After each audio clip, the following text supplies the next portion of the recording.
तो जैसे अभी आपने श्रीमद् भागवत महापुराण पढ़ा, अब आपके मन में ये है कि ये तो मैंने तो अपने पितरों को दान कर दिया, ये तो पितरों को चला गया। ये एक रहस्य है, मैं आपको बताता हूँ। जो हम दान करते हैं वो नष्ट नहीं होता है, ये एक रहस्य है। जैसे ज्ञान देते हैं तो नष्ट नहीं होता है, ऐसे ही जब आप किसी को पुण्य देते हैं तो नष्ट नहीं होता है।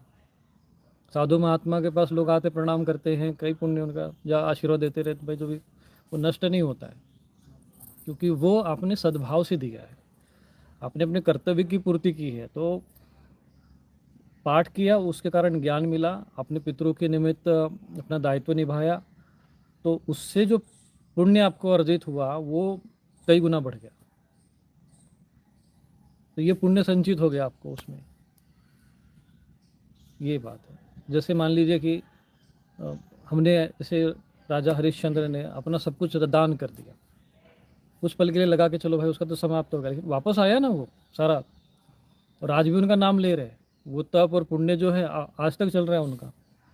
नहीं तो ऐसे तो कई राजा महाराजा हुए, उनका कौन पूछता है उनको। तो जो आप त्याग करते हो, जो आप समर्पित करते हो, वो चीज़ें जो है कई गुना होकर पुनः वापस आपके पास आती है, क्योंकि आपकी भावना शुभ है। अब स्वार्थ भाव से करेंगे, कामना से करेंगे, तो फिर वो कामना देकर फिर तो नष्ट हो जाता है पुण्य। परंतु यदि निष्काम भाव से करते हैं, या आप माता पिता की सेवा, जैसे माता पिता की सेवा करो, या किसी भी भाव से कि मेरा दायित्व है, मेरा कर्तव्य, मेरा धर्म है, इस भाव से जब आप वो कर्म करेंगे तो वो कर्म जो है आपका अक्षय हो जाता है, वो नष्ट नहीं होता। इसलिए भगवत गीता में भगवान ने ये कहा कि यत करोषि यदस्नासि यज्जु हो से ददासी यत तपस्या कौनते तत्कुरुषो मदर्पणम। तुम जो कर्म करते हो, बोलते हो, खाते हो, पीते हो, तब जो तपस्या भी करते हो, वो भी मुझे समर्पित कर दो।